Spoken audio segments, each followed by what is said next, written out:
Hi everyone, welcome back with me again in this channel. On today's tutorial, I'm going to show you how you can turn off the Google Voice in Android phone.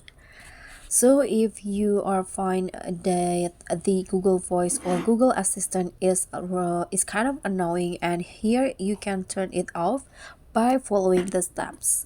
First, you can go to the settings of your phone and then scroll down until you find the Google menu, this one's.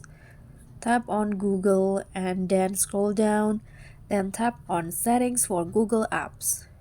In here, choose this search assistant and voice, and now click on this Google Assistant options. Okay, so next what you need to do is just scroll down until you find this assistant voice and sounds.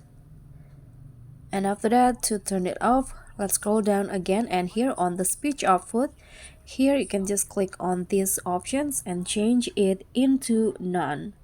So after that, the Google Assistant will turn off, and that's it.